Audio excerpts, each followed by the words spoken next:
We want ST. Kule koi mularai. Hey, hongkar solise.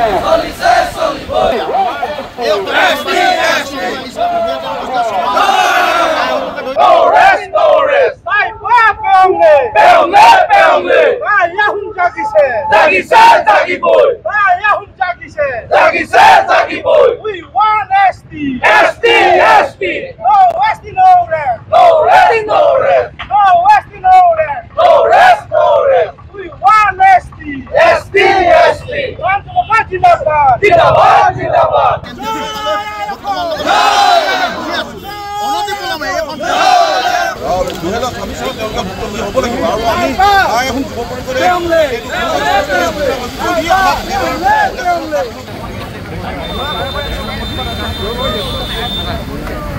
জনজাতিকৰণৰ দাবীত আজি যোৰহাটত উত্তাল প্ৰতিবাদ সাব্যস্ত কৰিছে টাই আহোম যুৱ পৰিষদ চমুকৈ টাই পাই কেন্দ্ৰীয় সমিতিৰ উদ্যোগত যোৰহাট জিলা সমিতিৰ সহযোগত যোৰহাটত উত্তাল প্ৰতিবাদ সাব্যস্ত কৰিছে সংগঠনটোৰ বিষয়ববীয়াসকলে।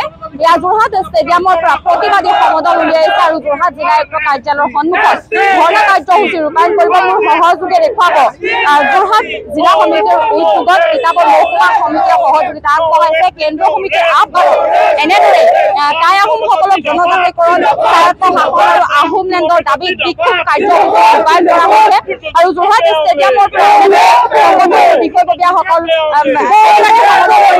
কাৰ্যালয়ৰ সন্মুখলৈ গৈছে আৰু জিলা আয়ুক্ত কাৰ্যালয়ৰ সন্মুখতে ধৰ্ণা কাৰ্যসূচী ৰূপায়ণ কৰিব। কিছু কথা মই কৰিম, যিহেতু দীৰ্ঘদিনীয়া দাবী আপোনালোকৰ জনজাতিকৰণৰ দীৰ্ঘদিনীয়া দাবী, কিন্তু বৰ্তমানলৈকে এখন চৰকাৰ পাছত আন এখন চৰকাৰ আহিছে, এই দাবী মানি লোৱা নাই। এই প্ৰতিবাদস্থলীৰ পৰা কি ক'ব?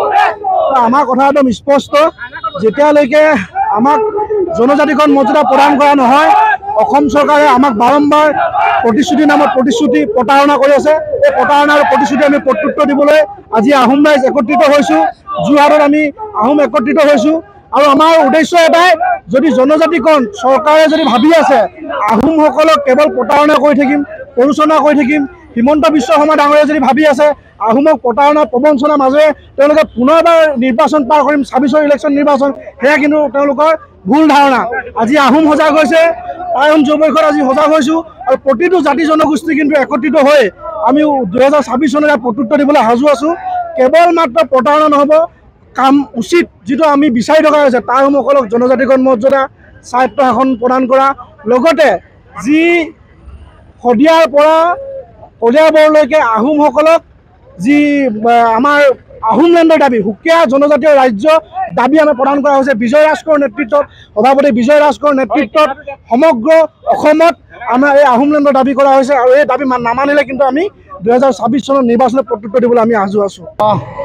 এটা কথা স্পষ্ট হৈছে, 2026 আহি আছে আগন্তুক। 2014 চনতে এজন সৰ্বকালৰ মিছলীয়া প্ৰধানমন্ত্ৰী বৰ্তমানৰ নৰেন্দ্ৰ মোদী ডাঙৰীয়াই 6 মাহৰ ভিতৰত টাই আহোমকে ধৰি 6 জনগোষ্ঠীৰ জনজাতি মৰ্যাদা প্ৰদান কৰিম বুলি প্ৰতিশ্ৰুতি দিছিল।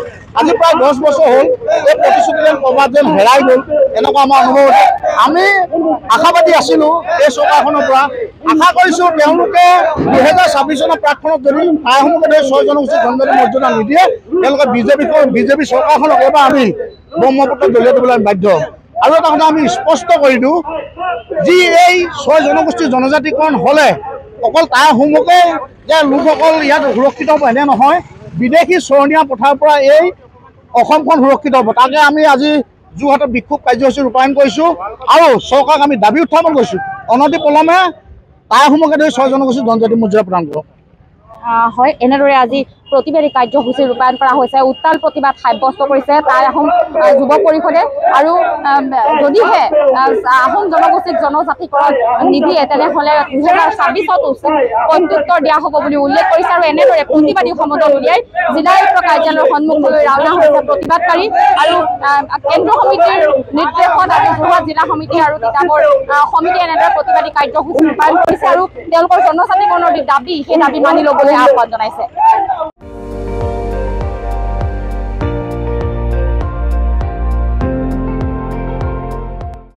আপুনি চাই আছে ND24, সৰ্বশ্ৰেষ্ঠ নহয় সৰ্বোত্তমৰ দৌৰ।